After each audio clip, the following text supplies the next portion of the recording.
औज़ुबिल्लाहिमिनश्शैतानिर्रजीम बिस्मिल्लाहिर्रहमानिर्रहीम। अस्सलाम वालेकुम डियर स्टूडेंट्स। उम्मीद करते हैं कि आप सब खैर आफियत से होंगे। जी स्टूडेंट, जैसा कि आप जानते हैं कि हमारी जो डिस्कशन है वो entrepreneurship according to video outline पर जारी है, जिसमें हम उसके चैप्टर नंबर 6 को डिस्कस कर रहे हैं। स्टूडेंट्स, आज भी हम एक बहुत इंपॉर्टेंट लॉन्ग क्वेश्चन को इस टॉपिक में इस लेक्चर में डिस्कस करेंगे, जो कि है 5 pillars of team work.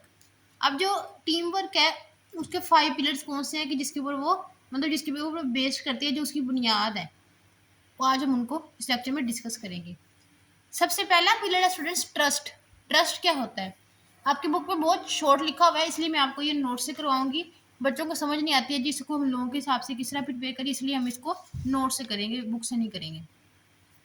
Students देखिए, कोई भी काम है, किसी भी किस्म का काम है, सिर्फ बिजनेस नहीं, आप किसी भी इदारे में काम कर रहे हैं या फिर कोई और किसी भी जगह काम कर रहे हैं, ट्रस्ट बेसिक बुनियाद है। अगर आपको ट्रस्ट नहीं है ना किसी चीज़ पे, या किसी लोगों को आप पे ट्रस्ट नहीं है, तो आप कभी भी कामयाब नहीं हो सकते। Trust is an important pillar of teamwork because team members must believe in each other's honesty, abilities and intentions। अब देखना, एक मैनेजर है, वो वर्कर्स को हायर करता है तो उन पर ट्रस्ट करता है ना कि मेरा ये काम सही से करेंगे कि नहीं करेंगे। उन पर ट्रस्ट होगा तो वो उन्हें हायर कर सकेगा। अगर उसको ट्रस्ट ही नहीं है उन पे, अपने वर्कर्स पे, तो वो तो कहेगा कि नहीं नहीं, ये तो मेरा काम खराब कर देंगे, मैं इनको हायर नहीं करूंगा।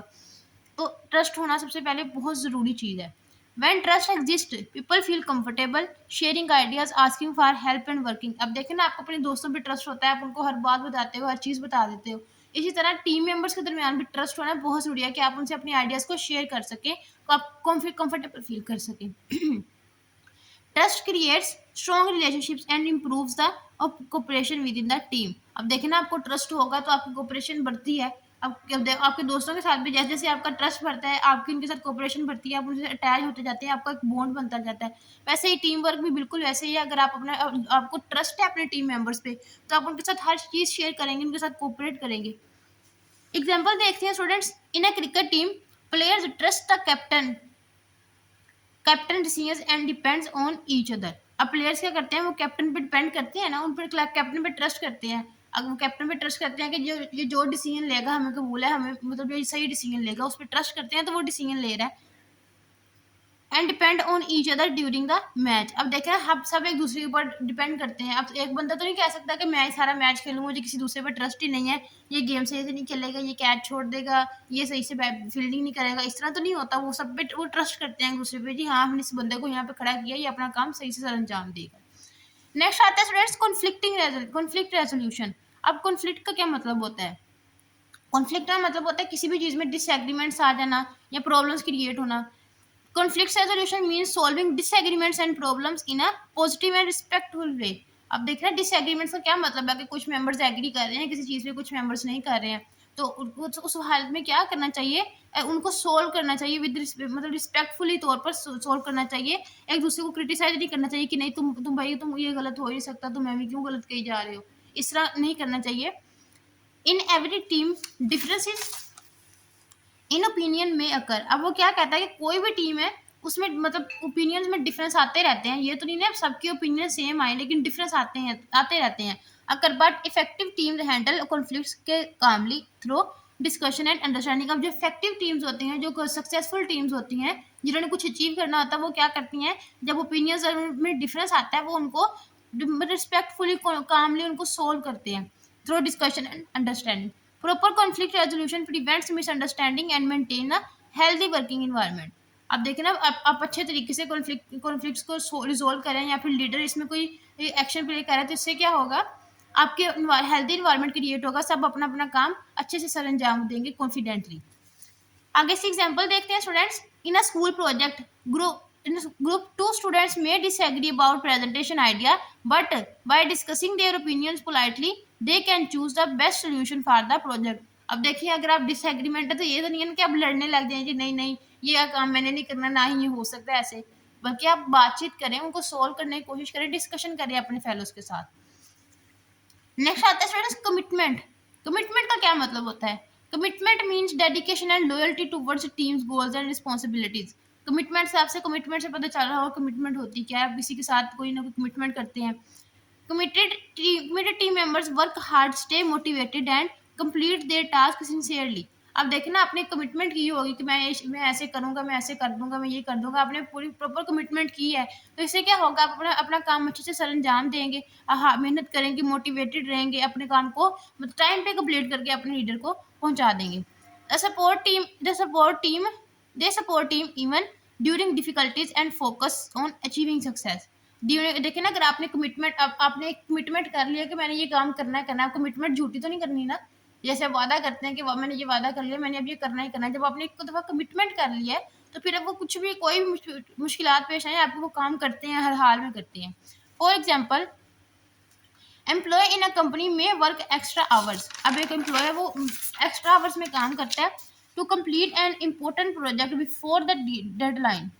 तो वो क्या मतलब, देखिए ना, उसने कमिटमेंट की हुई है कि मैंने अपना अपना काम अपनी डेडलाइन से पहले कंप्लीट करना है, तो वो क्या करेगा, वो दिन रात मेहनत करेगा उस काम को कंप्लीट करने के लिए अपने टाइम से पहले। There commitment helps the team achieve it's objective successfully. अब देखिए ना, कमिटमेंट का काम है सारा, अगर उसने कमिटमेंट ना की होती, वो रात को मेहनत ना करता, ना ही टाइमली काम कर पाता, तो ये कमिटमेंट के थ्रू हुआ है। नेक्स्ट आता है अकाउंटेबिलिटी।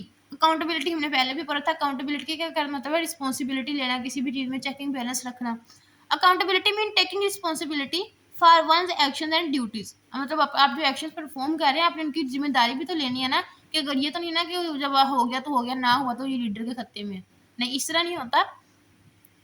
आप जो काम परफॉर्म कर, कोई भी काम कर रहे हैं, आपको उसकी पूरी जिम्मेदारी लेनी है। जी, अगर ये गलत हुआ तो इसको मैंने ही ठीक करना है।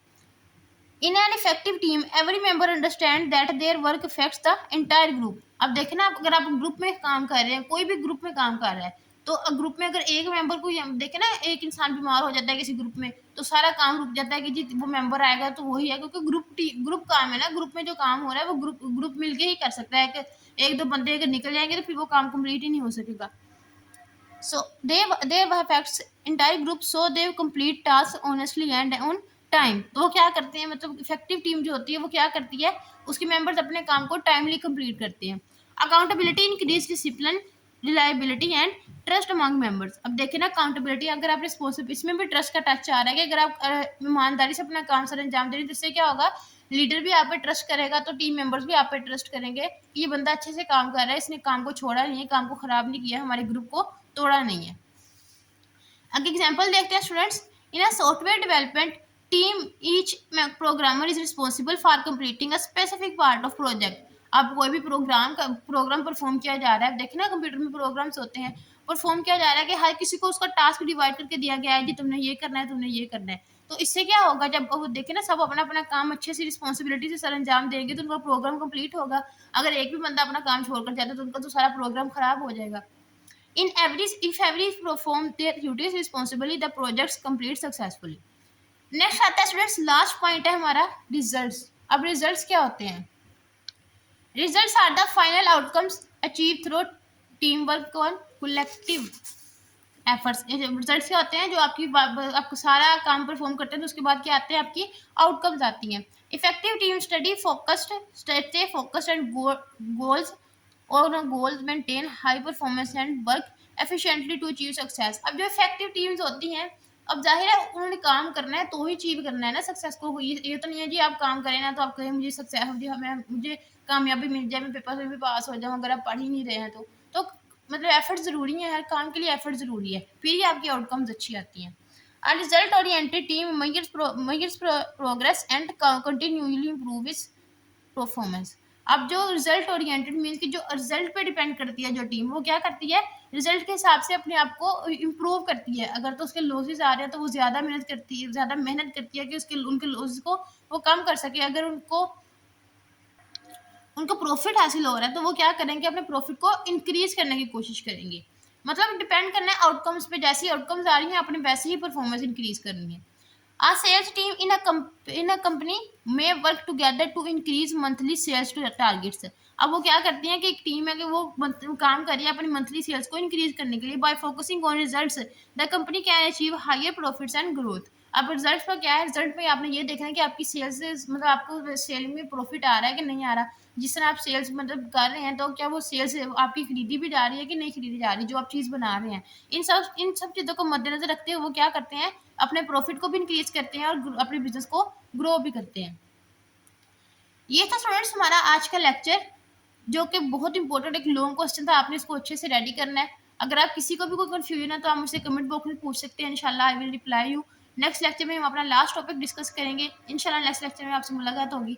तब तक के लिए अल्लाह हाफिज़।